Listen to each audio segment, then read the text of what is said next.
Personne ne parle de cette énergie gigantesque qui est en chacun de nous, prête à être utilisée et manipulée de la manière que nous souhaitons. C'est une énergie créatrice, l'essence même qui nous donne la vie, notre énergie vitale.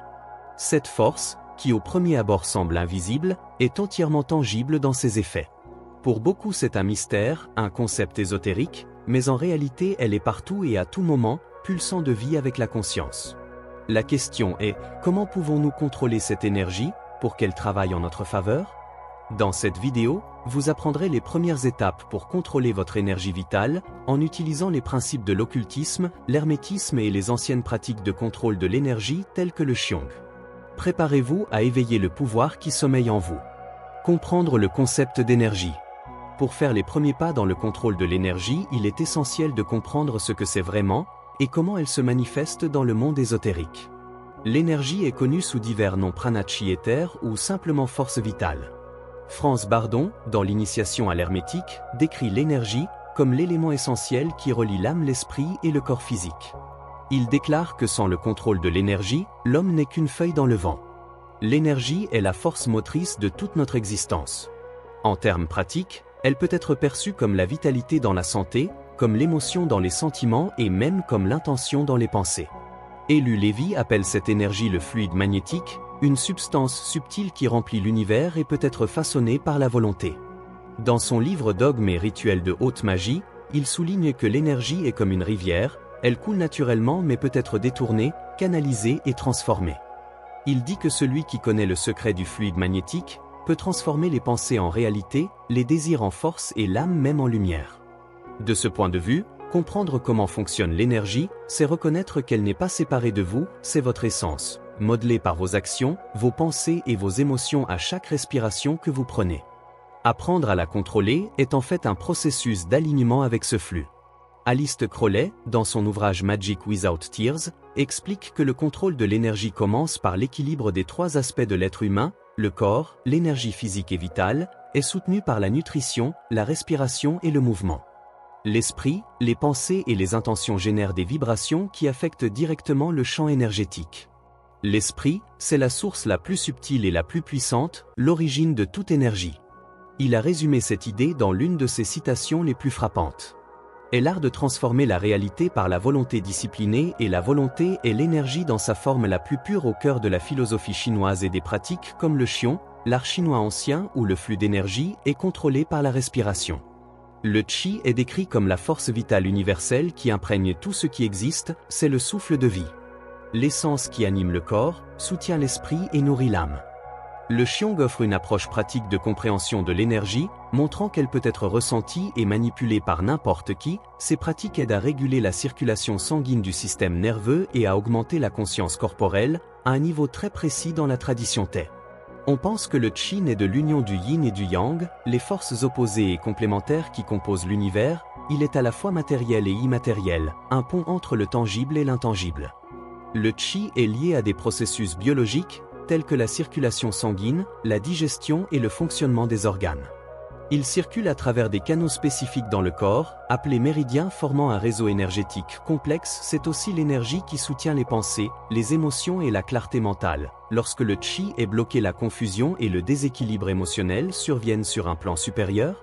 Le Qi relie le praticien au cosmos, servant d'outil pour l'éveil spirituel. Il y a 12 méridiens primaires, chacun connecté à un organe vital, comme le cœur, le foie et les reins, et 8 méridiens extraordinaires, qui stockent et régulent l'énergie. Lorsque le flux de Qi est harmonieux, le corps fonctionne de manière équilibrée, mais lorsqu'il y a des blocages, des maladies physiques ou psychologiques apparaissent.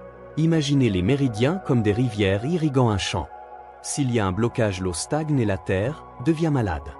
La pratique du Qiong est essentiellement l'art de maintenir ces rivières qui coulent librement dans le monde d'un culte. L'esprit est la clé principale du contrôle de l'énergie. Avant d'apprendre à diriger les forces externes, il est essentiel de comprendre et de maîtriser les énergies internes de Barton dans ses œuvres fondatrices, en particulier l'initiation à l'hermétisme. Souligne que le contrôle de l'énergie est impossible sans un esprit discipliné. Selon lui, l'esprit est à la fois le conducteur et le cadre du flux d'énergie. Bon enseigne que l'esprit humain fonctionne comme un aimant pour l'énergie. Universel, les pensées, les émotions et les intentions façonnent le flux d'énergie qui circule dans le corps et au-delà. Il introduit une vérité universelle pour manipuler les énergies externes. L'esprit doit être propre et concentré. La première étape de ce processus est l'introspection technique. Le chemin pour contrôler votre énergie commence par des étapes simples, mais profondément transformatrices. Nous allons d'abord apprendre à cultiver la conscience énergétique à travers des exercices pratiques que tout le monde peut faire. La base du contrôle de l'énergie est la conscience corporelle. Le corps physique est le véhicule de l'énergie pour qu'il circule harmonieusement. Il faut d'abord établir une connexion solide avec lui. La pratique initiale est le balayage corporel. Trouvez un endroit calme et asseyez-vous ou allongez-vous confortablement. Fermez les yeux et respirez profondément. Commencez à concentrer votre attention sur vos pieds et déplacez-vous lentement vers le haut en passant par votre taille. Estomac, poumons, cou et jusqu'au sommet de votre tête. En remarquant chaque sensation. Imaginez que l'énergie s'éveille dans chaque partie du corps. Pendant que votre attention la traverse. Faites ceci pendant 5 à 10 minutes par jour. Cette pratique augmente la conscience corporelle, détend le corps et prépare le système énergétique à un travail plus profond. House Levy a dit que la respiration est le moyen par lequel nous absorbons et redistribuons le fluide magnétique dans le Qigong. Le contrôle du Qi se fait par le contrôle de la respiration. Il est donc temps d'apprendre à respirer. Une pratique de base est la respiration abdominale consciente. Asseyez-vous droit ou allongez-vous sur le dos. Placez une main sur votre abdomen et l'autre sur votre poitrine. Inspirez profondément à travers votre nez en dilatant votre abdomen. Tout en gardant votre poitrine immobile, expirez lentement par la bouche en permettant à l'abdomen de se contracter. Concentrez-vous sur le rythme de votre respiration, en le ressentant comme un flux d'énergie entrant et sortant. Complétez 10 cycles de cette respiration 2 fois par jour. En plus de calmer l'esprit, cette pratique aligne le flux d'énergie et active le centre énergétique. Connu sous le nom de dantian inférieur situé sous le nombril où le Qi est stocké. Passons maintenant à un exercice pour ressentir le flux d'énergie vitale se déplacer en vous. Dans la prochaine pratique, nous amènerons l'énergie dans les paumes de nos mains. Asseyez-vous confortablement, avec le dos droit et positionnez vos mains devant votre corps, au niveau de la poitrine, avec les paumes face à face. Respirez profondément 3 fois. À la prochaine inspiration, remplissez votre ventre et vos poumons avec autant d'air que possible et maintenez pendant 4 secondes. Expirez lentement. Imaginez les paumes de vos mains se réchauffer, visualisez le flux d'énergie circulant dans votre corps et se dirigeant vers vos mains. Continuez à respirer profondément et à chaque expiration vos mains deviennent de plus en plus chaudes. Sentez le bout de vos doigts chargé d'énergie. Faites cela pendant 5 minutes par jour et vous serez bientôt prêt pour le suivant. Les émotions sont la peinture, l'esprit est le pinceau et l'univers est la toile. Ce que vous ressentez devient inévitablement ce que vous créez. L'équilibre émotionnel est un pilier essentiel pour le contrôle de l'énergie. Les émotions ne sont pas seulement des expériences subjectives, elles sont de l'énergie pure, qui modifie tout le flux à l'intérieur et à l'extérieur de nous. Cette interaction entre les émotions, l'énergie et la réalité manifestée est une danse qui relie le corps-esprit et l'esprit à l'univers. Les émotions humaines sont des formes d'énergie et de mouvement dans de nombreuses traditions spirituelles, y compris le Qigong et l'hermétisme. On pense que chaque état émotionnel influence directement le flux énergétique dans le corps. Les émotions positives telles que la joie, l'amour et la gratitude favorisent un flux d'énergie harmonieux et expansif. Elles élèvent la fréquence vibratoire du praticien permettant une connexion plus claire au champ universel. Les émotions négatives, telles que la colère, la peur et la tristesse créent des blocages et une stagnation énergétique, entraînant souvent des déséquilibres physiques, mentaux et spirituels. Dans le Qigong, les émotions déséquilibrées sont associées à des dysfonctionnements dans des organes spécifiques. Par exemple, la colère affecte le foie, la peur déséquilibre les reins, la tristesse impacte les poumons. Dans les pratiques occidentales, les émotions déséquilibrées sont considérées comme des obstacles à la manifestation, car elles dispersent l'énergie nécessaire pour réaliser les intentions. Les émotions incontrôlées sont comme des vents chaotiques qui dispersent l'énergie du magicien pour manifester quoi que ce soit. Il est nécessaire d'être centré émotionnellement, car ce que vous ressentez détermine la qualité de l'énergie que vous émettez. Les émotions harmonieuses créent un champ énergétique fort et cohérent. L'énergie suit également la concentration. Un esprit perturbé par des émotions désordonnées ne peut pas maintenir l'attention nécessaire pour diriger l'énergie. Selon Aleister Crowley, l'énergie n'a pas de moralité intrinsèque. Elle répond simplement à l'intention et à l'état émotionnel de celui qui la dirige. Cela signifie qu'un acte énergétique peut créer ou détruire en fonction du but dans lequel il est effectué. L'utilisation de l'intention et de la concentration effectuée dans tout l'univers. L'énergie suit la direction donnée par l'intention et la concentration. Le vrai pouvoir ne réside pas uniquement dans le flux d'énergie, mais dans la conscience dirigée qui la guide. L'acte de penser et de ressentir clairement et de manière concentrée est le point de départ de toute manifestation, dans le monde physique, mental ou spirituel. L'intention est la graine et la concentration est l'énergie dirigée qui fait germer et pousser cette graine. L'intention est une impulsion claire et spécifique qui dirige l'énergie vitale vers la manifestation d'un résultat. L'intention pure n'est pas influencée par l'ego ou les distractions de l'esprit. Vient d'un espace profond de connexion avec le cœur et l'âme. Avec une compréhension claire de ce qui est voulu lorsque vous placez une intention claire dans votre cœur, ce n'est pas seulement un souhait superficiel, c'est plutôt une commande énergétique qui commence à façonner la réalité. Selon votre vibration, l'esprit s'aligne alors avec cette intention, et le chemin vers sa manifestation commence à se dérouler.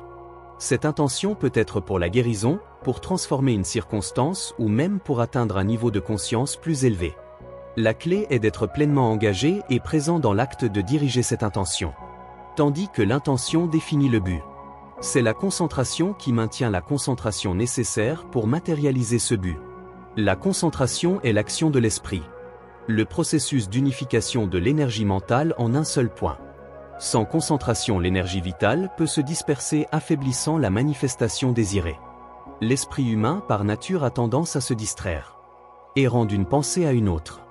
Donc le véritable contrôle de l'énergie vitale nécessite une discipline mentale. Lorsque vous concentrez votre attention sur quelque chose délibérément et continuellement, vous détournez effectivement le flux d'énergie vitale vers un seul point, augmentant son intensité et sa puissance. C'est pourquoi il n'y a pas de magicien qui ne médite pas. Dans la pratique du yoga, la concentration est l'un des principaux piliers à travers le dharana, l'une des étapes du yoga.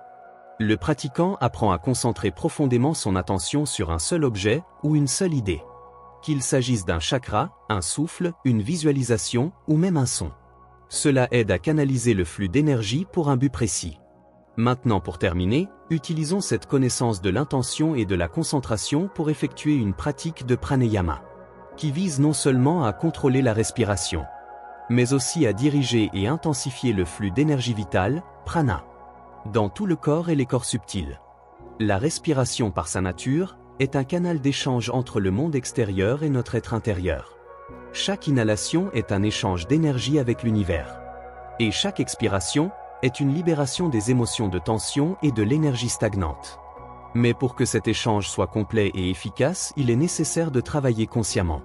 Avec l'acte de respirer, lorsque nous prenons conscience de notre respiration, nous pouvons apprendre à contrôler et diriger le flux d'énergie vitale. La technique s'appelle Nadi Shodhana. Respiration alternée des narines, c'est l'une des techniques de pranayama les plus courantes et les plus puissantes.